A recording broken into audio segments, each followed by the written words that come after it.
सन 1325 ईस्वी में दिल्ली का सुल्तान गयासुद्दीन तुगलक बंगाल में विद्रोह को कुचलकर बड़ी जीत के बाद दिल्ली लौट रहा था। दिल्ली के निकट तुगलकाबाद के पास अफगानपुर उसके स्वागत के लिए एक अस्थायी लकड़ी व ईंटों का मंडप बनाया गया। जैसे ही सुल्तान हाथी से उतरकर उस मंडप में प्रवेश किया, अचानक वह मंडप भरभरा कर गिर पड़ा। इस दुर्घटना में गयासुद्दीन तुगलक की मौके पर ही मौत हो गई। उसके साथ उसका पुत्र महमूद खां भी मारा गया। नमस्कार दोस्तों, आज मैं आपसे मोहम्मद बिन तुगलक के जीवन और शासन के बारे में कुछ महत्वपूर्ण बातें साझा करने जा रहा हूं।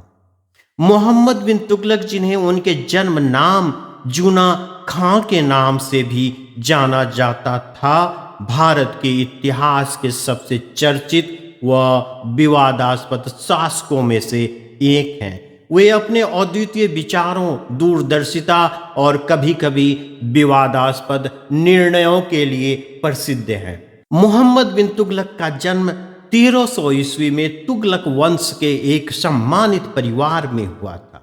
उनके पिता गयासुद्दीन तुगलक तुगलक वंश के संस्थापक व एक प्रतिष्ठित सैन्य कमांडर थे। उनके पिता की सैन्य और प्रशासनिक उपलब्धियां, साथ ही उनका सम्मानित व्यक्तित्व मोहम्मद के जीवन और भविष्य के शासन निर्णयों पर गहरा प्रभाव डालते रहे। मोहम्मद बिन तुगलक का पालन पोषण और शिक्षा, राजनीति, प्रशासन और युद्ध कला में हुआ। परिवार की राजनीति में उनकी प्रारंभिक भागीदारी ने उन्हें छोटी सी उम्र से ही शासन करने की समझ और निर्णय लेने की क्षमता दी। यही वजह है कि उनके शासनकाल में, चाहे वह राजधानी स्थानांतरण हो, सांकेतिक मुद्रा का प्रयोग हो या विद्रोह दबाने के अभियान, उनके निर्णय अक्सर असामान्य और दूरदर्शी, लेकिन कभी कभी जनता और प्रशासनिक संसाधनों के लिए चुनौतीपूर्ण साबित हुए। इस प्रकार मोहम्मद बिन तुगलक का प्रारंभिक जीवन और पारिवारिक पृष्ठभूमि उनके जटिल व्यक्तित्व, दूरदर्शिता और विवादास्पद शासन निर्णयों की नींव रखती है। उनके समय में दिल्ली सल्तनत साम्राज्य का केंद्र था, लेकिन मोहम्मद बिन तुगलक ने सोचा कि राजधानी को एक नए शहर दौलताबाद में स्थानांतरित करना बेहतर होगा। उनके इस फैसले के पीछे कई कारण थे। उदाहरण के तौर पर साम्राज्य के दक्षिणी हिस्सों पर बेहतर नियंत्रण, उत्तरी और दक्षिणी क्षेत्रों के बीच प्रशासनिक संतुलन व दिल्ली पर लगातार होने वाले आक्रमणों से सुरक्षा सुनिश्चित करना। परंतु इस निर्णय ने बहुत बड़ी समस्याएं भी खड़ी कर दी। मोहम्मद बिन तुगलक ने न केवल राजधानी बदली, बल्कि पूरी दिल्ली की आबादी को नए शहर के साथ ले जाने का आदेश भी दिया। कई लोग डर और हताशा के कारण अपने घरों में छिप गए। जो लोग मजबूर होकर गए, उन्हें लंबा और कठिन सफर करना पड़ा। इतिहासकार इब्न बतूता और जियाउद्दीन वर्णी लिखते हैं कि इस दौरान कई लोग रास्ते में ही मर गए और जो लोग देवगिरी पहुंचे वे अपने शहर की याद और दूरी का दर्द बर्दाश्त नहीं कर सके। इस प्रयोग का सबसे बड़ा सबक यह था कि शासक की दूरदर्शिता और जनता की तैयारियां हमेशा मेल नहीं खाती। मोहम्मद बिन तुगलक का इरादा जितना महान था, उसका निष्पादन उतना ही कठिन और दुखद परिणाम लेकर आया। आखिरकार उन्हें यह महसूस हुआ कि देवगिरी से उत्तर पर नियंत्रण रखना भी मुश्किल था और उन्होंने लोगों को दिल्ली लौटने की अनुमति दे दी। लेकिन दिल्ली की पुरानी रौनक और जीवन शैली कभी पूरी तरह वापस नहीं आ सकी। साथियों, यह घटना हमें सिखाती है कि सत्ता, योजना और प्रशासन में मानव संवेदना और व्यवहारिकता उतनी ही जरूरी है जितनी दूरदर्शिता। मोहम्मद बिन तुगलक का राजधानी स्थानांतरण एक महान विचार लेकिन असफल प्रयोग था, जो आज भी इतिहासकारों और छात्रों के लिए एक महत्वपूर्ण सीख का स्रोत है। सन 1325 ईस्वी में बंगाल के विद्रोह को कुचलकर विजयी लौटते समय दिल्ली के सुल्तान गयासुद्दीन तुगलक के साथ जो घटना घटी वह दिल्ली सल्तनत के इतिहास की सबसे रहस्यमय और विवादित घटनाओं में से एक मानी जाती है। दिल्ली से कुछ ही किलोमीटर पहले उसके स्वागत के लिए एक लकड़ी और कच्ची ईंटों से बना अस्थायी मंडप तैयार किया गया था। जैसे ही सुल्तान उस मंडप के भीतर प्रवेश करता है वह अचानक धराशायी हो जाता है और उसके मलबे के नीचे दबकर सुल्तान की मृत्यु हो जाती है। इस दुर्घटना में उसका पुत्र महमूद खां भी मारा गया। गयासुद्दीन तुगलक ने अपने जीवन काल में ही तुगलकाबाद में अपने लिए एक भव्य मकबरे का निर्माण करवा लिया था। उसी रात पूरे राज के सम्मान के साथ उसका शव उसी मकबरे में दफना दिया गया। यह घटना जितनी आकस्मिक प्रतीत होती है उतनी ही संदेहास्पद भी मानी जाती है। कई समकालीन और बाद के इतिहासकारों विशेषकर जियाउद्दीन वर्णी ने इस मंडप गिरने की घटना को मात्र दुर्घटना मानने से इनकार किया। उनके अनुसार मंडप का निर्माण जानबूझकर कमजोर किया गया था और इसके पीछे गयासुद्दीन के पुत्र जौना खां, जो भविष्य का मोहम्मद बिन तुगलक की भूमिका होने की आशंका जताई गई। हालांकि इस षड्यंत्र के पक्ष में कोई प्रत्यक्ष प्रमाण नहीं मिलता, इसलिए यह प्रश्न आज भी इतिहासकारों के बीच विवादास्पद बना हुआ है। गयासुद्दीन तुगलक की मृत्यु के 3 दिन बाद उसके पुत्र जौना खां ने दिल्ली की गद्दी संभाली। सत्ता ग्रहण करने के बाद उसने अपना नाम बदलकर मोहम्मद बिन तुगलक रख लिया। उसका पूरा शासकीय नाम था सुल्तान मोहम्मद बिन तुगलक शाह। मोहम्मद बिन तुगलक का राज्यारोहण दिल्ली सल्तनत के इतिहास में एक नए प्रयोगात्मक और विवादग्रस्त युग की शुरुआत माना जाता है। वह अत्यंत बुद्धिमान, विद्वान और महत्वाकांक्षी शासक था, परंतु उसके कई निर्णय जैसे राजधानी परिवर्तन, तांबे की मुद्रा और कर नीति आगे चलकर असफल सिद्ध हुए, जिससे सल्तनत में अस्थिरता फैल गई। इस प्रकार गयासुद्दीन तुगलक की आकस्मिक मृत्यु और मोहम्मद बिन तुगलक का सत्ता में आना दिल्ली सल्तनत के इतिहास में एक निर्णायक मोड़ सिद्ध हुआ।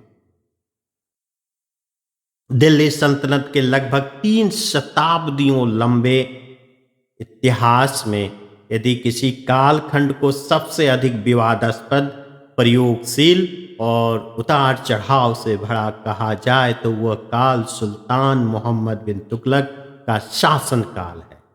गयासुद्दीन तुगलक की आकस्मिक और रहस्यमयी मृत्यु के बाद जब उसका पुत्र जौना नए नाम मोहम्मद बिन तुगलक के साथ दिल्ली की गद्दी पर बैठा, उसी क्षण से सल्तनत के इतिहास में एक नए अध्याय की शुरुआत हो गई। मोहम्मद बिन तुगलक अपने समय का शायद सबसे असाधारण बुद्धि वाला शासक था। वह अरबी, फारसी, तर्कशास्त्र, गणित और दर्शन का गहरा ज्ञाता था। उसकी बौद्धिक क्षमता से समकालीन विद्वान तक प्रभावित थे, किंतु यही असाधारण प्रतिभा कई बार और व्यवहारिक प्रयोगों में बदल गई, जिसने पूरे साम्राज्य को झकझोर कर रख दिया। इसी असाधारण काल में भारत आया मोरक्को का प्रसिद्ध यात्री इब्न बतूता। लगभग सन 1333 ईस्वी में वह भारत पहुंचा और सुल्तान मोहम्मद बिन तुगलक के दरबार में उसे विशेष संरक्षण प्राप्त हुआ। इब्न बतूता ने लगभग 10 वर्षों तक सुल्तान के दरबार में रहकर विभिन्न पदों पर कार्य किया। उसे दिल्ली का काजी भी नियुक्त किया गया। उसकी प्रसिद्ध पुस्तक रिहला में हमें मोहम्मद बिन तुगलक के व्यक्तित्व की दोहरी छवि दिखाई देती है। एक ओर अपार उदारता, विद्वानों और यात्रियों के प्रति सम्मान, दूसरी ओर अचानक क्रूरता, कठोर दंड और अविश्वसनीय निर्णय। इब्न बतूता लिखता है कि मोहम्मद बिन तुगलक विद्वानों को सोने चांदी से तौल देता था, परंतु छोटी सी अवज्ञा पर कठोरतम दंड देने से भी नहीं हिचकिचाता था। यह विरोधाभास ही उसके शासन की सबसे बड़ी पहचान बन गया। इसी काल में एक और महान इतिहासकार जियाउद्दीन बर्नी का नाम हमारे सामने आता है। बर्नी जो गयासुद्दीन तुगलक के समय से दरबार से जुड़े थे, उन्होंने स्वयं मोहम्मद बिन तुगलक के दरबार में लंबे समय तक सेवा की। उनकी प्रसिद्ध कृतियां तारीख़-ए-फिरोज़शाही और फतवाए जहांदारी मोहम्मद बिन तुगलक के शासन की वास्तविकताओं को उजागर करती है। बर्नी के लेखन में मोहम्मद बिन तुगलक एक ऐसे शासक के रूप में उभरता है जो न्यायप्रिय और सुधारवादी था, परंतु जिसकी योजनाएं जमीन की सच्चाइयों से कटी हुई थी। बर्नी स्वयं इस शासनकाल की नीतियों से प्रभावित हुए और पीड़ित भी हुए। साथियों, इब्न बतूता जैसे विदेशी यात्री और जियाउद्दीन बर्नी जैसे समकालीन इतिहासकार, दोनों की रचनाएं हमें यह बताती है कि मोहम्मद बिन तुगलक का युग न तो पूरी तरह असफल था, न ही पूर्णतः सफल। यह एक प्रयोग का युग था, जहां असाधारण सोच थी पर स्थिरता का अभाव था। यही कारण है कि इतिहासकार कहते हैं मोहम्मद बिन तुगलक अपने समय से बहुत आगे था, परंतु उसका समय उसके साथ नहीं चल पाया। इसी प्रकार उसके शासनकाल से ही दिल्ली सल्तनत के इतिहास का वह दौर शुरू हुआ जिसे आज भी हम सबसे अधिक चर्चित, विवादित और शिक्षाप्रद मानते हैं। इतिहास केवल घटनाओं का क्रम नहीं होता, बल्कि वह उन लोगों की दृष्टि, साहस और ईमानदारी का भी प्रमाण होता है जिन्होंने सत्ता के निकट रहते हुए भी सत्य को लिखने का जोखिम उठाया। दिल्ली सल्तनत के इतिहास में मोहम्मद बिन तुगलक का शासनकाल ऐसा ही एक दौर है जिसे समझने के लिए हमें दो महान समकालीन लेखकों जियाउद्दीन बर्नी और इब्न बतूता की रचनाओं की ओर देखना पड़ता है। सबसे पहले बात करें जियाउद्दीन बर्नी की। बर्नी न केवल एक इतिहासकार थे, बल्कि वे मोहम्मद बिन तुगलक के दरबार से प्रत्यक्ष रूप से जुड़े हुए व्यक्ति थे। एक दरबारी होने के नाते उनसे यह अपेक्षा की जा सकती थी कि वे सुल्तान की केवल प्रशंसा करें, उसकी नीतियों को सही ठहराएं और उसकी गलतियों पर पर्दा डालें। परंतु बर्नी ने ऐसा नहीं किया। बर्नी ने अपने ग्रंथों, विशेषकर तारीख़-ए-फिरोज़शाही में मोहम्मद बिन तुगलक की कठोर नीतियां, उसकी अव्यावहारिक योजनाओं और उसके कई कुकर्मों व निर्दय दंडों का स्पष्ट उल्लेख किया है। साथ ही यह भी ध्यान देने योग्य है कि बर्नी पूरी तरह नकारात्मक नहीं थे। जहां सुल्तान ने न्याय, विद्वानों के सम्मान या प्रशासनिक सुधार की बात की, वहीं बर्नी ने निष्पक्षता से उसकी प्रशंसा भी की। यही संतुलन बर्नी को एक ईमानदार दरबारी इतिहासकार बनाता, जो सत्ता के भीतर रहकर भी सत्य से समझौता नहीं करता। अब यदि हम इब्न बतूता की ओर देखें तो हमें एक बिल्कुल अलग परिस्थिति दिखाई देती है। इब्न बतूता एक विदेशी यात्री था जो लगभग 10 वर्षों तक मोहम्मद बिन तुगलक के दरबार में रहा। उसने सुल्तान की उदारता, विद्वानों के प्रति प्रेम और साधारण व्यक्तित्व को बहुत निकट से देखा। लेकिन उसकी सबसे महत्वपूर्ण विशेषता यह है कि उसने अपने अनुभवों को भारत से लौटने के बाद अपनी प्रसिद्ध पुस्तक रिहला में लिखा। यही कारण है कि इब्न बतूता का लेखन अधिक खुला, अधिक निर्भीक और अधिक स्पष्ट दिखाई देता है। भारत छोड़ने के बाद उसे न तो सुल्तान के क्रोध का डर था, न किसी दंड का भय और न ही दरबारी पद खोने की चिंता। इसलिए हम मोहम्मद बिन तुगलक की अचानक क्रूरता, अकारण दंड और अस्थिर स्वभाव का वर्णन बिना किसी संकोच के करता है। साथियों, यही अंतर हमें सिखाता है कि इतिहास लेखन केवल तथ्यों का संग्रह नहीं, बल्कि लेखक की स्थिति और स्वतंत्रता पर भी निर्भर करता है। वर्णी का लेखन हमें सत्ता के भीतर से दिखाता हुआ सच देता है, संयमित, सावधान और संतुलित, जबकि इब्न बतूता का लेखन हमें सत्ता से बाहर खड़े होकर बोला गया निडर सत्य प्रदान करता है। इन दोनों के वर्णनों को साथ रखकर देखने पर ही हमें मोहम्मद बिन तुगलक का वह विरोधाभासी व्यक्तित्व समझ में आता है, जो एक साथ विद्वान भी था और निर्दयी भी, सुधारक भी था और असफल प्रयोगकर्ता भी। यह कहा जा सकता है कि बर्नी और इब्न बतूता दोनों की लेखनी मिलकर ही इतिहास को पूर्ण बनाती है। एक बिना दूसरे के अधूरा है। मध्यकालीन भारतीय इतिहास में यदि किसी शासक को सबसे अधिक विरोधाभासों का प्रतीक माना गया है तो वह है सुल्तान मोहम्मद बिन तुगलक। इतिहासकारों ने उन्हें एक ऐसे शख्स के रूप में चित्रित किया है जिसके व्यक्तित्व में असाधारण अच्छाइयाँ भी थी और उतनी ही गहरी बुराइयाँ भी। यही दोहरापन उन्हें इतिहास का सबसे जटिल और सबसे चर्चित शासक बनाता है। एक और मोहम्मद बिन तुगलक में बेइंतहा अहंकार दिखाई देता है। अपने ज्ञान, अपनी बुद्धि और अपनी योजनाओं पर अटूट विश्वास। उसे लगता था कि उसकी सोच से बड़ा कोई नहीं, पर उसी व्यक्ति में हम अत्यंत विनम्रता भी देखते हैं।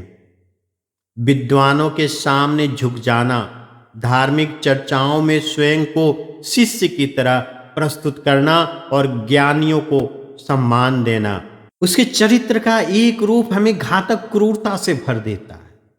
छोटी सी अवज्ञा पर कठोर दंड, शंका मात्र पर मृत्यु दंड और विरोध को निर्ममता से कुचल देता। पर इसी शासक का दूसरा रूप हमें करुणा और दया से भर देता है। अकाल के समय सहायता, गरीबों को दान, विद्वानों और यात्रियों को अपार उपहार। यही विरोधाभास उसके शासन की आत्मा थी। इस दोहरे व्यक्तित्व का सबसे सजीव और प्रमाणिक चित्र हमें मिलता है मोरक्को के यात्री इब्न बतूता की प्रसिद्ध पुस्तक रिहला में। इब्न बतूता ने मोहम्मद बिन तुगलक को बहुत निकट से देखा, दरबार में, सत्ता के केंद्र में और प्रशासन के भीतर। इब्न बतूता लिखते हैं, ये बादशाह एक तरफ उपहार देने का शौकीन था तो दूसरी तरफ खून बहाने का भी। उसके दरवाजों पर एक तरफ गरीबों को अमीर बनाया जाता था तो दूसरी तरफ कुछ लोगों को मौत के घाट भी उतारा जाता था। साथियों, यह पंक्तियां किसी साधारण शासक के लिए नहीं लिखी जा सकती। यह उस व्यक्ति का चित्र है जिसके हाथ से सोना भी बरसता था और उसी हाथ से तलवार भी चलती थी। मोहम्मद बिन तुगलक का दरबार एक ऐसा स्थान था जहां सुबह कोई भिखारी अमीर बन सकता था और शाम तक कोई दरबारी मृत्यु दंड पा सकता था। इस अस्थिरता ने सल्तनत को भीतर से कमजोर कर दिया। लोग उसकी उदारता से आकर्षित थे पर उसकी क्रूरता से भयभीत भी। इतिहास हमें यह सिखाता है कि केवल बुद्धि या केवल दया से शासन नहीं चलता। शासन के लिए संतुलन चाहिए, स्थिरता चाहिए और मानव स्वभाव की गहरी समझ चाहिए। मोहम्मद बिन तुगलक में सोच बहुत आगे की थी। इस इरादे कई बार नेक थे पर संयम और अव्यावहारिकता का अभाव था। यही कारण है कि वह इतिहास में एक महान शासक नहीं बल्कि एक महान त्रासदी के रूप में याद किया जाता है। मैं यही कहना चाहूँगा कि मोहम्मद बिन तुगलक को समझना आसान नहीं है। वह न पूरी तरह अत्याचारी था न पूरी तरह उदार, वह दोनों था और यही उसकी सबसे बड़ी पहचान थी। इतिहास में कुछ व्यक्तित्व ऐसे होते हैं जिन्हें किसी एक शब्द, किसी एक विशेषण या किसी एक निर्णय में बांधा नहीं जा सकता। सुल्तान मोहम्मद बिन तुगलक ऐसा ही एक नाम है। उसके व्यक्तित्व को समझने के लिए शायद सबसे सटीक पंक्ति यही कही गई है।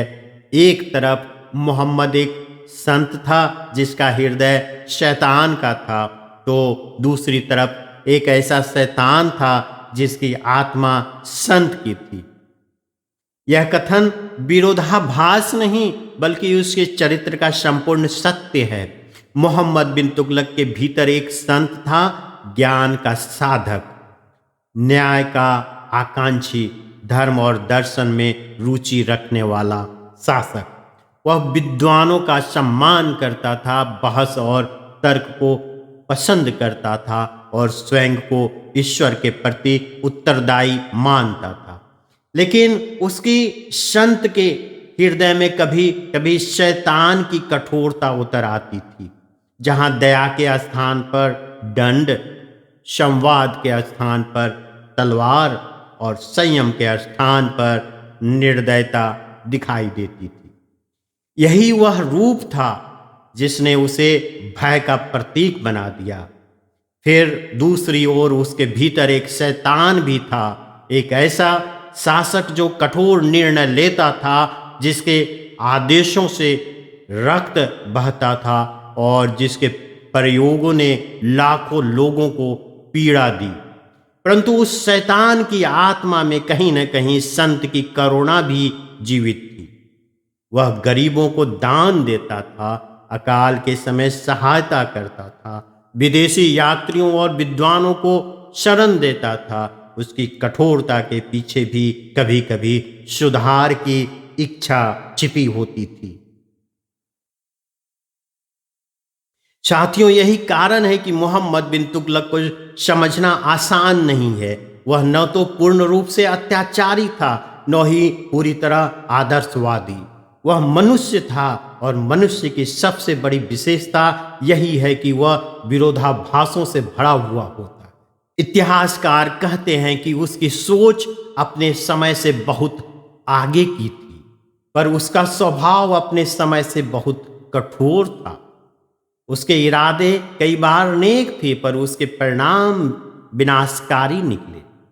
इसलिए जब मोहम्मद बिन तुगलक का मूल्यांकन करें तो न उसे केवल खलनायक माने और न ही महान नायक।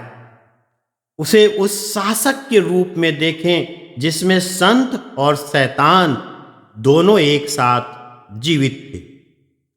यह कथन हमें केवल एक शासक के बारे में नहीं बल्कि मानव स्वभाव की सच्चाई के बारे में भी सिखाता है कि अच्छाइयाँ और बुराई अक्सर एक ही हृदय में वास करती है। मध्यकालीन भारत के इतिहास में मोहम्मद बिन तुगलक का नाम जब भी लिया जाता है तो सबसे पहले जो बात सामने आती है वह है असाधारण सोच परंतु व्यवहारिकता का अभाव। वह अपने समय का शायद सबसे नवीन विचारों वाला शासक था, किंतु उसकी अनुपात में सबसे अधिक असफल प्रयोगों वाला भी था। मोहम्मद बिन तुगलक हमेशा नए ढंग से सोचता था। वह परंपराओं को तोड़ना चाहता था, पुरानी व्यवस्थाओं को बदलना चाहता था और एक आदर्श राज्य की कल्पना करता था। पर दुर्भाग्य यह था कि उसकी सोच जमीन की हकीकत से मेल नहीं खाती थी। वह व्यवहारवादी कतई नहीं था। उसके स्वभाव की एक बड़ी कमजोरी थी धैर्य की कमी। वह चाहता था कि उसके निर्णय तुरंत और बिना किसी विरोध के लागू हो। जो उसकी बात से सहमत न हो उसे वह विरोधी मान लेता था। उसे अपने विचारों पर अडिग रहने का भाव इतना प्रबल था कि वह किसी सलाह, चेतावनी या अनुभव को महत्व नहीं देता था। इसी मानसिकता के कारण उसके शासनकाल की राजधानी परिवर्तन, तांबे की मुद्रा और कर व्यवस्था जैसे प्रयोग इतिहास में भयानक दुःस्वप्न बनकर दर्ज हो गए। उस दौर के लगभग सभी समकालीन इतिहासकार, चाहे वे दरबार से जुड़े हों या विदेशी यात्री, इस बात पर सहमत दिखाई देते हैं कि मोहम्मद बिन तुगलक की अधिकांश योजनाएं न केवल असफल रही बल्कि स्वयं सुल्तान और उसकी प्रजा दोनों के लिए विनाशकारी सिद्ध हुई। फिर भी सबसे चिंताजनक बात यह थी कि मोहम्मद बिन तुगलक ने कभी अपनी नाकामी को अपनी नाकामी नहीं माना। वह अपने प्रयोगों की असफलता के लिए कभी अमीरों को दोषी ठहराता था, कभी अधिकारियों को और अधिकतर अपनी ही प्रजा को। उसे लगता था कि लोग उसकी महान सोच को समझ नहीं सके, इसलिए योजनाएं विफल हो गई। यह मानसिकता उसे आत्ममंथन से दूर और हठधर्मिता के ओर निकट ले गई। साथियों, इतिहास हमें यह सिखाता है कि केवल दूरदृष्टि ही पर्याप्त नहीं होती, उसके साथ धैर्य, व्यवहारिकता और जनसमझ भी उतनी ही आवश्यक होती है। मोहम्मद बिन तुगलक के पास सोच थी परंतु संतुलन नहीं, इरादे थे पर स्थिरता नहीं, इसलिए उसकी नीतियां इतिहास के प्रयोगशाला में असफल प्रयोग बनकर रह गई। मोहम्मद बिन तुगलक हमें यह सिखाता है कि एक शासक की सबसे बड़ी शक्ति उसकी बुद्धि नहीं बल्कि उसकी जवाबदेही और आत्म स्वीकृति होती है। जब इतिहास किसी शासक की शक्ति का वर्णन करता है तो वह केवल उसकी विजय या विस्तार की बात नहीं करता बल्कि यह भी बताता है कि वह शक्ति कैसे और किस कीमत पर प्रयोग की गई। मोहम्मद बिन तुगलक के शासनकाल का सबसे भयावह पक्ष हमें मोरक्को के यात्री इब्न बतूता के वर्णनों में देखने को मिलता है। वर्णन इतने कठोर कि उन्हें पढ़ते हुए आज भी रोंगटे खड़े हो जाते हैं। इब्न बतूता लिखते हैं, सुल्तान हमेशा खून बहाने के लिए तैयार रहता था। वह लोगों की प्रतिष्ठा का ख्याल किए बगैर छोटे छोटे अपराधों पर भी बड़े से बड़े सजा देता था।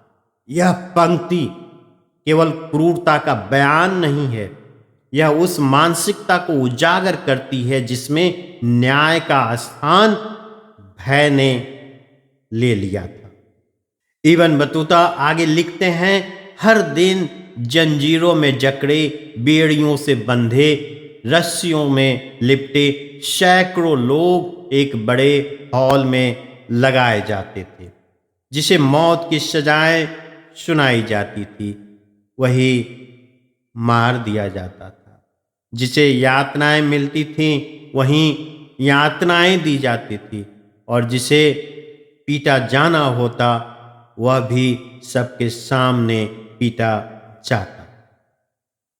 साथियों, यह केवल दंड नहीं था, यह राजकीय आतंक का सार्वजनिक प्रदर्शन था। इब्न बतूता के शब्द और भी भयावह हो जाते हैं जब वह कहते हैं, एक भी दिन ऐसा नहीं बीतता था जब वहां खून न बहाया जाता हो।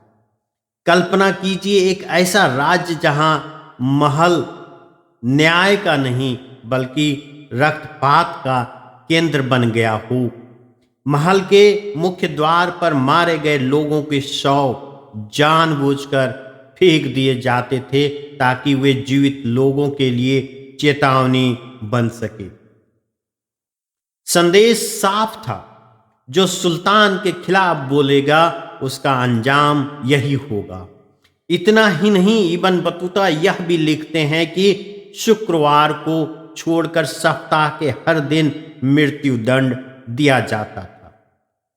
यह बताता है कि क्रूरता कोई अपवाद नहीं बल्कि शासन की नियमित नीति बन चुकी थी। साथियों, यहां हमें यह समझना होगा कि मोहम्मद बिन तुगलक केवल अत्याचारी नहीं था, वह भय के सहारे व्यवस्था चलाना चाहता था। उसका विश्वास था कि डर ही शासन को मजबूत बनाता है। पर इतिहास गवाह है कि डर से चलने वाला शासन स्थिर नहीं रहता। भय से आज्ञाकारिता तो पैदा करता है पर निष्ठा नहीं। चुप्पी तो ला सकता है पर विश्वास नहीं। इसी भय आधारित शासन ने विद्रोहों को जन्म दिया, प्रशासन को कमजोर किया और अंततः सल्तनत की नींव को हिला दिया। इब्न बतूता का यह वर्णन केवल मोहम्मद बिन तुगलक की आलोचना नहीं है, यह इतिहास की एक गंभीर चेतावनी है कि जब शासन में न्याय की जगह आतंक ले ले और दंड सुधार के बजाय प्रदर्शन बन जाए तो वह सत्ता अंततः स्वयं अपने ही भार से टूट जाती है। इतिहास में कभी कभी ऐसा होता है कि अपार ज्ञान, असाधारण बुद्धि और ऊंची महत्वाकांक्षा, इन सब के बावजूद कोई शासक मानवीयता से दूर चला जाता है। मोहम्मद बिन तुगलक का व्यक्तित्व इसी त्रासदी का सबसे सशक्त उदाहरण है। मध्यकालीन शासकों की तुलना में अत्यंत ज्ञानी और विद्वान होते हुए भी वह धीरे धीरे एक संवेदनशील मनुष्य के बजाय एक कठोर और निष्ठुर शासक बनता चला गया। इस तथ्य को केवल आधुनिक इतिहासकार ही नहीं बल्कि उसके अपने समय के विद्वान और प्रत्यक्षदर्शी भी स्वीकार करते हैं। प्रसिद्ध इतिहासकार जियाउद्दीन बर्नी, जो स्वयं दरबार से जुड़े थे, अपनी पुस्तक तारीख़ फिरोज शाही में अत्यंत महत्वपूर्ण टिप्पणी करते हैं। वे लिखते हैं, इस्लाम धर्म की बातों और पैगंबर मोहम्मद की शिक्षा में परोपकार और विनम्रता पर जोर दिया गया था, लेकिन मोहम्मद बिन तुगलक ने उन्हें ध्यान देने लायक नहीं समझा। यह कथन बहुत गहरा है। यह दर्शाता है कि मोहम्मद बिन तुगलक धार्मिक ज्ञान तो रखता था पर धार्मिक मूल्यों, करुणा, दया और विनम्रता को अपने शासन में स्थान नहीं दे पाया। यदि हम इब्न बतूता के वर्णनों की ओर देखें तो तस्वीर और भी भयावह हो जाती है। इब्न बतूता लिखते हैं कि जब हम मोहम्मद के ममेरे भाई बहाउद्दीन गुरचस्प के उसके विरुद्ध विद्रोह किया तो मोहम्मद ने उसकी खाल उतरवा दी। यह दंड केवल एक विद्रोही को सजा देने का नहीं था, यह डर पैदा करने का प्रतीकात्मक प्रदर्शन था। यह दिखाने के लिए कि सत्ता के विरुद्ध उठने की कीमत क्या हो सकती है। इब्न बतूता एक और घटना का उल्लेख करते हुए लिखते हैं, एक बार एक धार्मिक मुस्लिम व्यक्ति ने सुल्तान को तानाशाह कहा। उसे जंजीरों में जकड़कर 15 दिनों तक भूखा रखा गया। जब उसने अपने शब्द वापस नहीं लिए तो सुल्तान ने उसे जबरदस्ती मानव मल खिलाने का आदेश दिया। यह घटना किसी एक व्यक्ति की पीड़ा की कहानी नहीं है, यह उस शासन व्यवस्था का आईना है जहां विचार स्वतंत्रता अपराध बन चुकी थी और असहमति का उत्तर अपमान और अमानवीय यातना था। साथियों, इन घटनाओं को पढ़ते समय हमें केवल क्रूरता पर क्रोध नहीं करना चाहिए, बल्कि यह भी समझना चाहिए कि जब ज्ञान में करुणा न हो, जब शक्ति में नैतिकता न हो और जब शासन में आत्मसंयम न हो, तो बुद्धिमत्ता भी विनाश का औजार बन जाती है। मोहम्मद बिन तुगलक का जीवन हमें यह सिखाता है कि केवल विद्वान होना पर्याप्त नहीं, मानवीय होना उससे भी अधिक आवश्यक है। इसलिए इतिहास में मोहम्मद बिन तुगलक को न केवल एक असफल प्रयोगकर्ता बल्कि मानवीय मूल्यों से विच्छिन्न सत्ता का प्रतीक भी माना जाता है। उसकी कहानी हमें यह चेतावनी देती है कि यदि सत्ता से संवेदना निकल जाए तो ज्ञान भी अत्याचार का औचित्य बन जाता है। दिल्ली सल्तनत के लगभग 300 वर्षों के इतिहास में कुल 32 सुल्तान दिल्ली की गद्दी पर बैठे। इतिहासकारों का आकलन है कि इनमें से सिर्फ 2 ऐसे सुल्तान थे जिन पर प्रत्यक्ष रूप से क्रूरता और निर्दयता के गंभीर आरोप नहीं लगाए जा सकते। यह तथ्य अपने आप में बताता है कि मध्यकालीन शासन व्यवस्था में सत्ता को बनाए रखने के लिए कठोरता और भय को लगभग अनिवार्य माना जाता था। इसी ऐतिहासिक संदर्भ में प्रसिद्ध इतिहासकार मोहम्मद कासिम फरिश्ता अपनी कृति तारीख फरिश्ता में एक अत्यंत महत्वपूर्ण टिप्पणी करते हैं। वे लिखते हैं, अगर उस समय के सुल्तानों की दृष्टि से सोचा जाए तो निर्दयता और आतंक उस समय के सुल्तानों की जरूरत थी, जिसके बिना वे शासक के रूप में बने नहीं रह सकते थे। यह कथन हमें यह समझने में मदद करता है कि मध्यकालीन राजनीति आज के लोकतांत्रिक मूल्यों से नहीं बल्कि शक्ति, भय और नियंत्रण के सिद्धांतों से संचालित होती थी। लेकिन फरिश्ता यही नहीं रुकते, वे मोहम्मद बिन तुगलक के संदर्भ में आगे कहते हैं, मोहम्मद ने इस निर्दयता को इस स्तर तक पहुंचा दिया कि उसका उल्टा असर हुआ। यहीं से मोहम्मद बिन तुगलक को उसके समकालीन शासकों से अलग माना जाता है।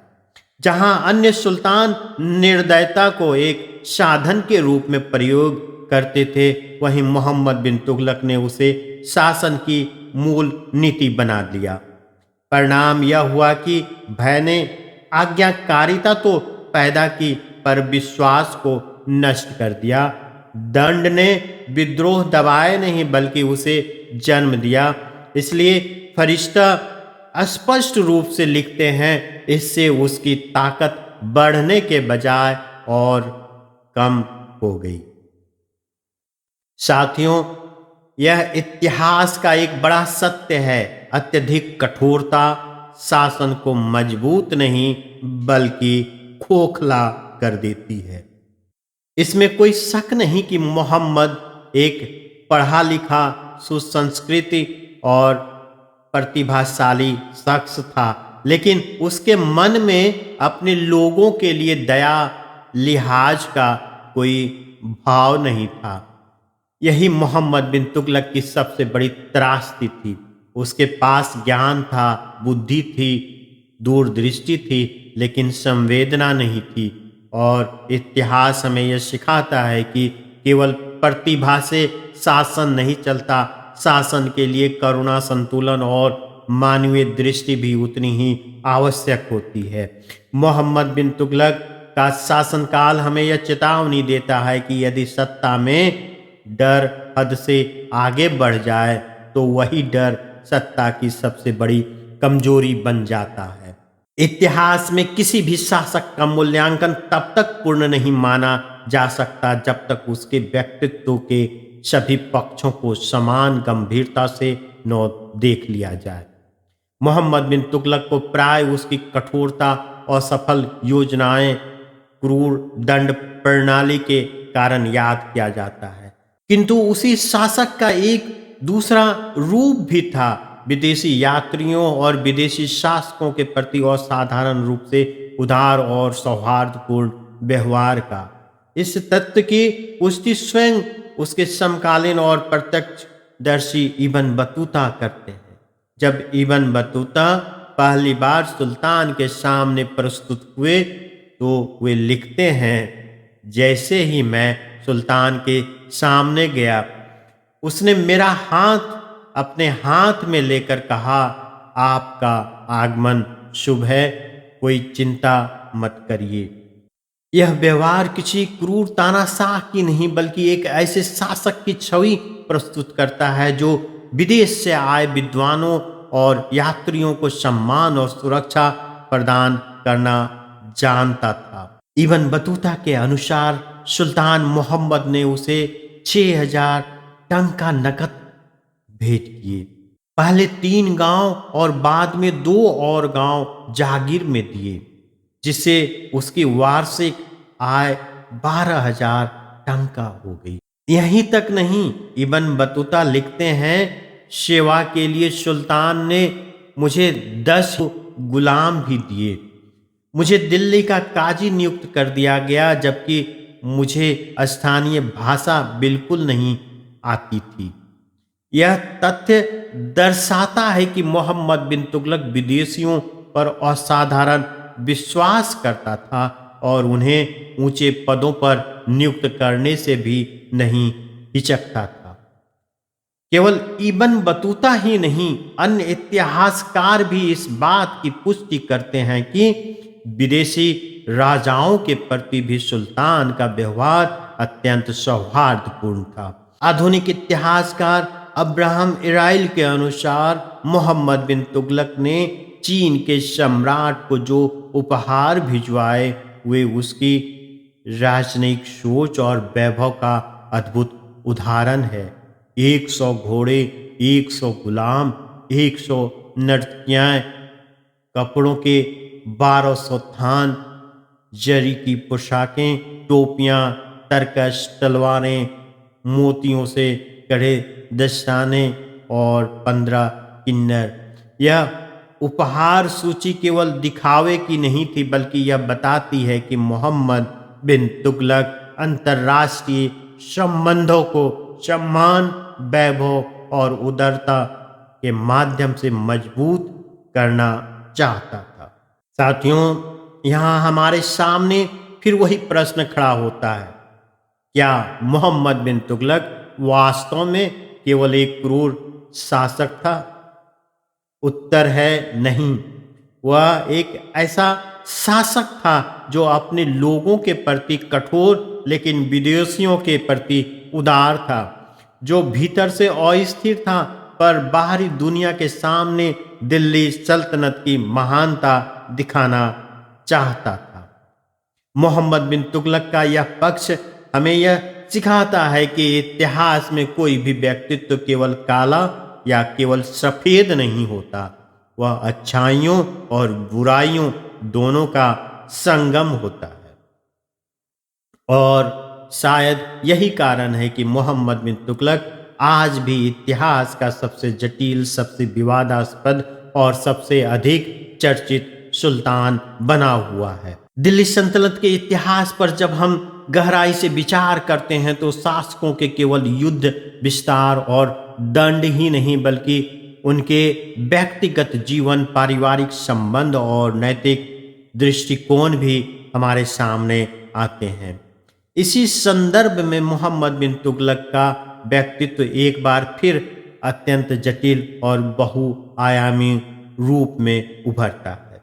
प्रसिद्ध इतिहासकार यूजीसी के पूर्व अध्यक्ष प्रोफेसर सतीश चंद्र अपनी पुस्तक मेडिएवल इंडिया फ्रॉम सल्तनत टू मुगल्स में लिखते हैं कि मोहम्मद बिन तुगलक अपनी मां का अत्यंत सम्मान करता था। वह शासन से जुड़े लगभग हर महत्वपूर्ण निर्णयों में उनकी सलाह लेता था।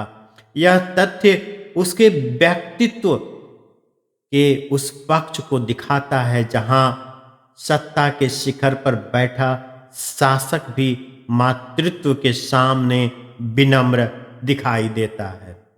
हालांकि इसी मोहम्मद बिन तुगलक ने सैनिक शिविरों में महिलाओं की उपस्थितियों पर रोक लगा दी थी, जो यह दर्शाता है कि वह व्यक्तिगत भावनाओं और प्रशासनिक कठोरता के बीच स्पष्ट भेद करता था। कई इतिहासकारों ने यह भी उल्लेख किया है कि मोहम्मद बिन तुगलक को शराब पीना पसंद नहीं था। यह उस समय के अनेक शासकों से उसे अलग करता है और उसके व्यक्तिगत अनुशासन की ओर संकेत करता है। अब यदि हम उसके धार्मिक और सामाजिक दृष्टिकोण की बात करें तो यहाँ हमें एक अत्यंत प्रगतिशील शासक दिखाई देता है। मध्यकालीन भारत के महान इतिहासकार प्रोफेसर इरफान हबीब अपनी पुस्तक economic history of medieval India में लिखते हैं कि मोहम्मद बिन तुगलक की खास बात यह थी कि वह बाहर से आए गए मुसलमानों और मुगलों के अलावा हिंदुओं को भी अहम ओहदों पर बैठाता था। वह लोगों को उसके मजहब से अधिक उसकी काबिलियत के आधार पर परखता था। यह कथन उस दौर में असाधारण सहिष्णुता और योग्यता आधारित शासन का परिणाम है। स्वयं मोहम्मद बिन तुगलक अरबी फारसी भाषा का विद्वान था। खगोल शास्त्र, दर्शन, गणित और तर्कशास्त्र में पारंगत था। उसकी बौद्धिक ऊंचाई पर कोई संदेह नहीं किया जा सकता। अब यदि हम उसकी न्यायप्रियता की ओर देखें तो इब्न बतूता के विवरण अत्यंत महत्वपूर्ण हो जाते हैं। वो लिखते हैं, एक बार सुल्तान के एक हिंदू दरबारी ने काजी से शिकायत की कि सुल्तान ने उसके भाई को बिना कारण मौत की सजा दे दी। सुल्तान नंगे पांव काजी की अदालत में पहुंचा, सिर झुकाकर उसके सामने खड़ा रहा। काजी ने सुल्तान के खिलाफ फैसला सुनाया और उसे जुर्माना अदा करने का आदेश दिया, जिसे सुल्तान ने स्वीकार किया। इतना ही नहीं, इब्न बतूता एक और घटना का उल्लेख करते हैं। एक व्यक्ति ने दावा किया कि सुल्तान के ऊपर उसका कुछ पैसा बकाया है। काजी ने इस बार भी सुल्तान के खिलाफ फैसला दिया और सुल्तान ने वह रकम तुरंत अदा की। साथियों, ये घटनाएं यह सिद्ध करती है कि मोहम्मद बिन तुगलक भले ही स्वभाव से कठोर रहा हो, लेकिन सिद्धांततः वह कानून के सामने स्वयं को भी उत्तरदायी मानता था। मोहम्मद बिन तुगलक न तो केवल अत्याचारी था, न ही केवल आदर्श का शासक। वह एक ऐसा व्यक्तित्व था जिसमें क्रूरता और न्याय, अहंकार और विनम्रता, कट्टरता और सहिष्णुता सब एक साथ मौजूद थे। और शायद यही कारण है कि दिल्ली सल्तनत के इतिहास में उससे अधिक चर्चित, विवादास्पद और विचारोत्तेजक कोई दूसरा सुल्तान नहीं मिलता। इतिहास केवल तलवार और तख्त की कथा नहीं होता, वह संकट के समय में शासक की संवेदनशीलता की भी परीक्षा लेता है। मोहम्मद बिन तुगलक के शासनकाल में जब भारत के कई हिस्सों में भीषण सूखा पड़ा और राजधानी दिल्ली में एक मन गेहूं का मूल्य 6 दिनार तक पहुंच गया। तब सुल्तान ने जो निर्णय लिया वह उसे अपने समय के अन्य शासकों से अलग खड़ा करता है। सुल्तान ने आदेश दिया कि दिल्ली के हर गरीब और अमीर नागरिकों को बिना किसी भेदभाव के प्रति व्यक्ति 750 ग्राम के हिसाब से 6 महीने तक रोज भोजन सामग्री उपलब्ध कराई जाए। यह निर्णय केवल राहत योजना नहीं था, बल्कि यह उस दौर में राज्य की सामाजिक जिम्मेदारी का साहसिक स्वीकार था। महान यात्री और इतिहासकार इब्न बतूता अपनी पुस्तक में लिखते हैं, सामान्य समय में भी सुल्तान ने दिल्ली के लोगों के लिए सार्वजनिक रसोइयां खुलवाई थी, जहां रोज कई हजार लोगों को भोजन कराया जाता था। उसने बीमारियों के लिए अस्पताल और विधवाओं व अनाथों के लिए संरक्षण गृह भी स्थापित किए। सोचिए, एक ऐसा सुल्तान जिसे इतिहास अक्सर केवल क्रूर कहता है, वह कल्याणकारी राज्य की अवधारणा अपने समय से कई शताब्दियों पहले लागू कर रहा था। लेकिन साथियों, मोहम्मद बिन तुगलक का व्यक्तित्व यहीं सरल नहीं हो जाता। धर्म के प्रश्न पर उसके विचार अत्यंत विरोधाभासी दिखाई देते हैं। कुछ इतिहासकारों का मानना है कि उसके शासन में नमाज न पढ़ने वालों के साथ सख्ती की जाती थी, परंतु उसी समय के महत्वपूर्ण इतिहासकार जयउद्दीन वर्णी और अब्दुल मलिक इशामी एक बिल्कुल अलग चित्र प्रस्तुत करते हैं। वर्णी लिखते हैं कि मैंने सुल्तान के दरबार में रहते हुए उसके मुंह पर कहा था कि जिस प्रकार वह अपने विरोधियों से पेश आता है, उसका इस्लामी परंपराओं में कोई स्थान नहीं है। इतिहासकार इशामी इससे भी आगे बढ़ जाते हैं और मोहम्मद को काफिर कह देते हैं, यह आरोप लगाते हुए कि आपको हमेशा नास्तिकों के साथ खड़ा देखा गया है। आखिर ऐसा क्या था जिसने तत्कालीन मुस्लिम धर्म गुरुओं को इतना आक्रोशित कर दिया? उत्तर है मोहम्मद बिन तुगलक का योगियों, साधुओं और अन्य धर्मों के संतों को संरक्षण देना। इतिहासकार अब्राहम इराली लिखते हैं कि अत्यंत हिंसक प्रवृत्ति का होने के बावजूद मोहम्मद एक जैन साधु जीना प्रभा शूरी का मुरीद था। वह दूसरे धर्मों को जानने के लिए उत्सुक रहता था, क्योंकि उसकी सोच और सांस्कृतिक रुचियां व्यापक थी। यह वही मोहम्मद बिन तुगलक था जो एक ओर सत्ता के लिए निर्मम हो सकता था, तो दूसरी ओर साधुओं, दार्शनिकों और विचारकों के सामने जिज्ञासु शिष्य बन जाता था। साथियों, मोहम्मद बिन तुगलक को केवल अत्याचारी कह देना इतिहास के साथ अन्याय होगा और केवल सुधारक कहना सच को अधूरा छोड़ देना होगा। वह एक ऐसा शासक था जो अपने समय से आगे सोचता था, पर अपनी सोच को मानव स्वभाव और सामाजिक यथार्थ के अनुसार ढाल नहीं पाया। इसलिए वह महान प्रयोगों का सुल्तान भी बना और भयानक असफलताओं का प्रतीक भी। और शायद यही कारण इतिहास आज भी उससे सहमत नहीं हो पाता, पर उसे नजरअंदाज भी नहीं कर सकता। इतिहास में कुछ निर्णय ऐसे होते हैं जो केवल प्रशासनिक नहीं रहते, वे शासक की सोच, संवेदना और सत्ता बोध तीनों की परीक्षा बन जाते हैं।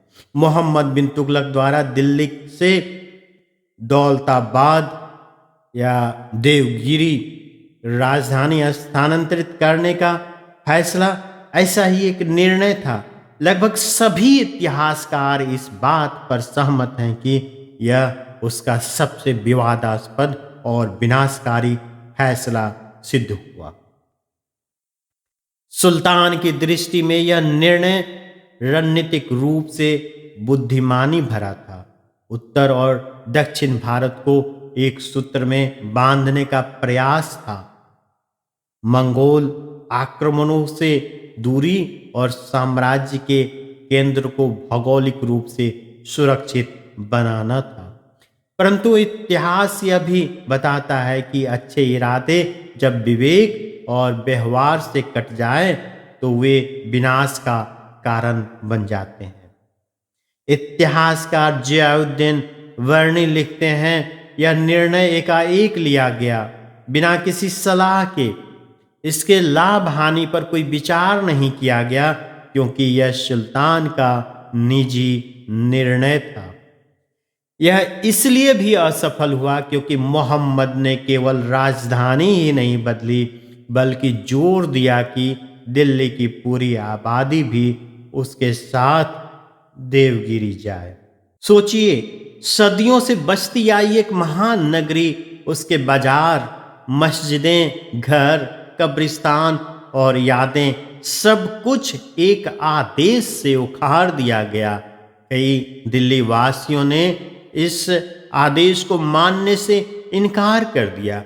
वे अपने ही घरों में छिप गए, क्योंकि उनके लिए दिल्ली केवल शहर नहीं, उनकी पहचान थी। लेकिन सुल्तान को असहमति स्वीकार नहीं थी। महान यात्री इब्न बतूता इस निर्णय के अमानवीय पक्ष का हृदय विदारक वर्णन करते हैं। सुल्तान ने पूरे शहर की तलाशी करवाई। उस दौरान एक अपंग और एक अंधा व्यक्ति दिल्ली की सड़क पर पाए गए और उन्हें सुल्तान के सामने पेश किया गया। और फिर इतिहास का वह क्षण आता है जो सत्ता की क्रूरता को नगण्य रूप में दिखा देता है। सुल्तान ने आदेश दिया कि अपंग व्यक्ति को तोप के मुंह में बांधकर उड़ा दिया जाए और अंधे व्यक्ति को दिल्ली से देवगिरी तक 40 दिनों के रास्ते पर घसीटते हुए ले जाया जाए। रास्ते में उसके शरीर के टुकड़े होते चले गए और देवगिरी तक उसकी केवल एक टांग ही पहुंची। यह कोई दंड नहीं था, यह डर का सार्वजनिक प्रदर्शन था।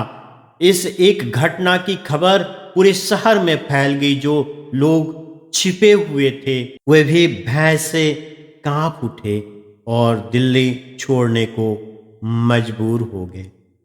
इतिहासकार लिखते हैं कि लोग इतने सहमे हुए थे कि वे अपना फर्नीचर, अपना घर का सामान तक ले जाने की जरूरत और जहमत नहीं कर पाए।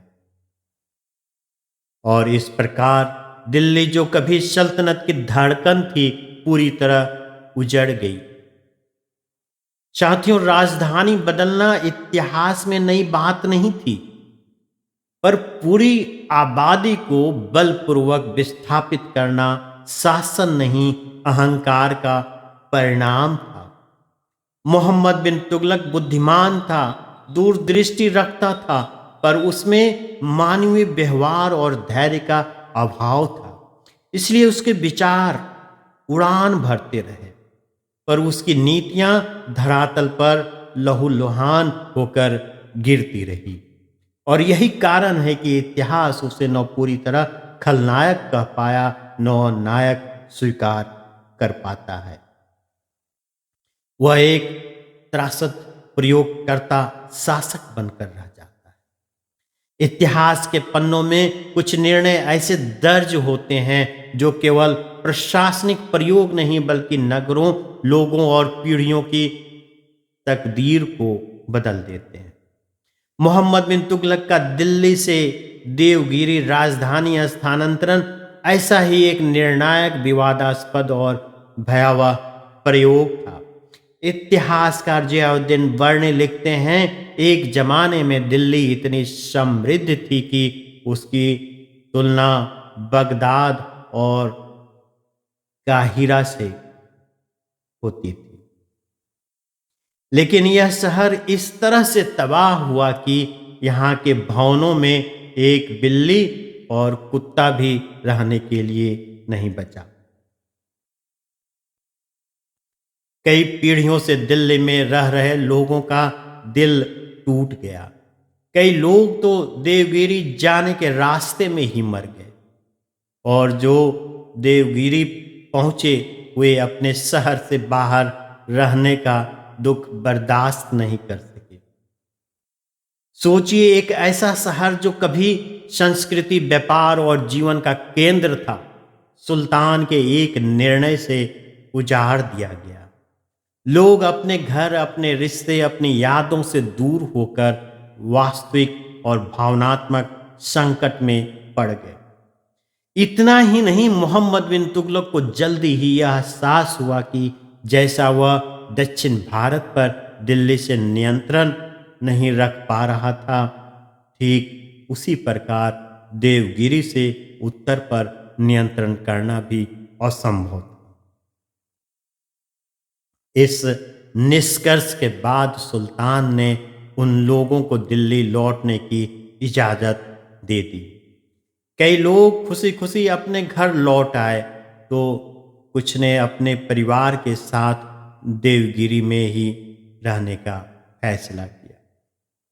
लेकिन इतिहास यह भी बताता है कि दिल्ली अपनी पुरानी रौनक नहीं पा सकी। उसकी गलियां, बाजार और जीवन ऊर्जा कभी कभी फिर भी उजड़ते और खाली पड़ते दिखाई देते थे। साथियों, इस घटना से हमें यह सबक मिलता है कि एक शहर सिर्फ भवनों और बाजारों का समूह नहीं होता। यह लोगों की स्मृतियों, उनकी जीवन शैली और सामाजिक संबंधों का प्रतीक भी होता है। और जब शासन का निर्णय लोगों की वास्तविक जिंदगी और भावनाओं की उपेक्षा करता है, तो परिणाम चाहे कितने भी बुद्धिमानी भरे क्यों न हो, विनाश और दुख ही पैदा होते हैं। मोहम्मद बिन तुगलक का यह प्रयोग हमें यह याद दिलाता है कि सत्ता और प्रशासन में दूरदर्शिता के साथ मानवीय संवेदना भी उतनी ही जरूरी। इतिहास में कुछ प्रयोग ऐसे होते हैं जो शासक की दूरदर्शिता और नवोन्मेषी सोच को दर्शाते हैं, पर जिनकी सफलता सिर्फ विचार और योजना पर नहीं बल्कि प्रशासनिक क्षमता, जन जागरूकता और समय पर भी निर्भर करती है। मोहम्मद बिन तुगलक का 14वीं शताब्दी में सांकेतिक मुद्रा चलाने का निर्णय ऐसा ही एक उदाहरण है। उस समय दुनिया में चांदी की कमी हो गई थी। इस परिस्थिति में मोहम्मद बिन तुगलक ने चांदी के टंका सिक्कों की जगह तांबे के सिक्के चलवा दिए। दरअसल उन्होंने यह नीति चीन और ईरान में इसके सफल प्रयोग से प्रेरित होकर अपनाई। उनका इरादा था देश में मुद्रा आपूर्ति सुनिश्चित करना और आर्थिक लेन देन को सुचारू बनाना था। परंतु समस्या यह थी कि इस नीति को सफल बनाने के लिए न प्रशासनिक इच्छा शक्ति थी, न प्रशिक्षित लोग थे और न जनता इसे समझ सकती थी।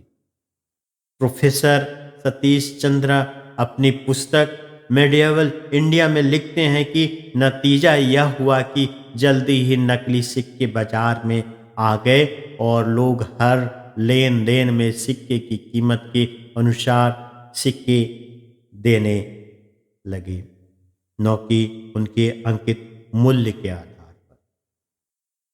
हर व्यक्ति सरकार को तांबे के नकली सिक्कों में अपनी देनदारी देने लगा। इतना ही नहीं, जब सुल्तान को अपनी परियोजनाओं की असफलता का पता चला तो उन्होंने इसका चलन बंद करने का आदेश दिया। सुल्तान ने ऐलान करवाया कि जिनके पास तांबे के सिक्के हैं वे उन्हें खजाने में जमा करें और बदले में सोने और चांदी के सिक्के ले सकते हैं। ज़ियाउद्दीन बर्नी इस घटना का वर्णन करते हुए कहते हैं, खजाने में इतने ज़्यादातर तांबे के सिक्के पहुंच गए कि उनका एक पहाड़ सा बन गया। इस असफलता ने सुल्तान की प्रतिष्ठा को भारी धक्का दिया और उसे अपने लोगों के प्रति और कठोर बना दिया। इतिहासकार ईश्वरी प्रसाद ने इसे और भी स्पष्ट किया। राज्य की जितनी भी आवश्यकता रही हो, साधारण जनता के लिए तांबा ही तांबा था। जनता सांकेतिक मुद्रा के लेन देन की प्रक्रिया समझ नहीं पाई। सुल्तान ने यह भी नहीं समझा कि भारत के लोग रूढ़िवादी और परिवर्तन सशंकित होते हैं, और वह भी उस परिस्थिति में जब शासक भारतीय मूल का न हो।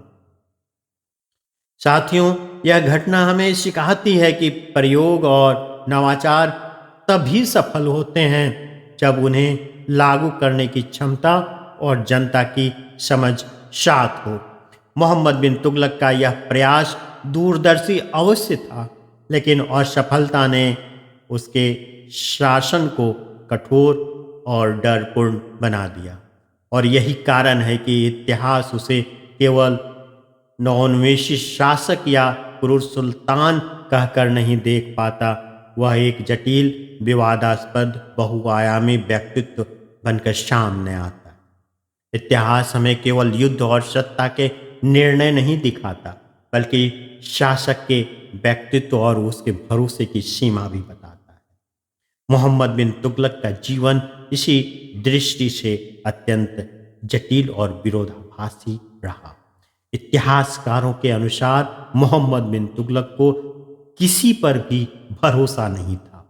इसका परिणाम यह हुआ कि वह देश के एक कोने से दूसरे कोने तक लगातार चलता रहा और विद्रोहियों को दबाने की कवायद में लगा रहा। परंतु यह निरंतर यात्रा सिर्फ शासक की थकान नहीं, बल्कि उसकी सेना के लिए भी विनाशकारी साबित हुई। लंबे अभियानों और लगातार युद्ध की थकावट ने सैनिकों की शक्ति और मनोबल को गंभीर रूप से कमजोर कर दिया। सन 1345 में एक और महत्वपूर्ण घटना हुई। सुल्तान गुजरात में विद्रोहियों को दबाने के लिए दिल्ली से बाहर निकले। इस अभियान में उन्होंने विद्रोही मोहम्मद तांगी को हराया, लेकिन पकड़ने में असफल रहे, क्योंकि विद्रोही सिंध की तरफ भाग गए। इतना ही नहीं, इस दौरान सुल्तान की सेना में प्लेग की महामारी फैल गई, जो न केवल सैनिकों की संख्या घटाई, बल्कि अभियान की सफलता पर भी असर डाल रही थी। इस अभियान के परिणाम स्वरूप मोहम्मद बिन तुगलक दिल्ली वापस कभी नहीं लौटे। यही उसका अंतिम अभियान बन गया, और इतिहास ने उन्हें एक ऐसे शासक के रूप में दर्ज किया जो विवाद, विश्वासहीनता और लगातार युद्ध की कीमत चुका गया। साथियों, इस घटना से हमें यह सीख मिलती है कि राजनीति और युद्ध केवल शक्ति के खेल नहीं है, बल्कि उसमें मनुष्य की कमजोरी, भरोसे की कमी और स्वास्थ्य की सीमाएं भी निर्णायक भूमिका निभाती है। मोहम्मद बिन तुगलक के विद्रोह दबाने के अभियान हमें यह याद दिलाते हैं कि एक शासक चाहे कितना भी प्रतिभाशाली क्यों न हो, विश्वास और संतुलन के बिना उसका शासन अक्सर थकावट, असफलता और अंततः व्यक्तिगत पतन की ओर जाता है। इतिहास हमें केवल घटनाओं की सूची नहीं देता, बल्कि मनुष्य के जीवन के संघर्ष, उपलब्धियों और अंत को भी सामने लाता है। मोहम्मद बिन तुगलक का जीवन इसी दृष्टि से अत्यंत उदाहरणात्मक और जटिल रहा। जब वह गुजरात में विद्रोहियों को दबाने के बाद सिंध की ओर बढ़ा, तो तेज बुखार ने उसे पकड़ लिया। इतिहासकार लिखते हैं, ठीक होने के बाद वह तांगी के पीछे सिंध गया, जहां उसने सिंध नदी भी पार की, लेकिन इस बीच उसका बुखार फिर लौट आया। यह बुखार न केवल शारीरिक दुर्बलता का प्रतीक था, बल्कि उसके लगातार संघर्ष और तनाव का भी परिणाम था। अंततः 20 मार्च 1351 को सिंधु नदी के किनारे चट्टा से लगभग 45 किलोमीटर दूर मोहम्मद बिन तुगलक ने अंतिम सांस ली। उस समय के इतिहासकार अब्दुल कादिर बदायूनी लिखते हैं, न तो सुल्तान को अपनी जनता से उतना प्यार और सम्मान मिल सका और न ही जनता उसे ठीक से समझ सकी। बस सुल्तान को उसकी प्रजा से और प्रजा को सुल्तान से मुक्ति मिल गई। यह कथन दर्शाता है कि मोहम्मद बिन तुगलक का शासन प्रतिभा और नवाचार से भरा था, पर उसकी क्रूरता, अत्यधिक दूरदर्शिता और जनता से दूरी अंततः उसके अलगाव और पहचानहीनता का कारण बनी। साथियों, मोहम्मद बिन तुगलक का जीवन हमें यह सिखाता है कि शक्ति और प्रतिभा अकेले शासन की सफलता सुनिश्चित नहीं करती। विश्वास, संतुलन और जनता की समझ भी उतनी ही महत्वपूर्ण होती है। उसकी मृत्यु केवल एक शासक की समाप्ति नहीं थी, बल्कि इतिहास में एक विवादास्पद, जटिल और बहुआयामी व्यक्तित्व की गाथा समाप्त होने का प्रतीक बन गई। आज इतना ही। बहुत बहुत धन्यवाद।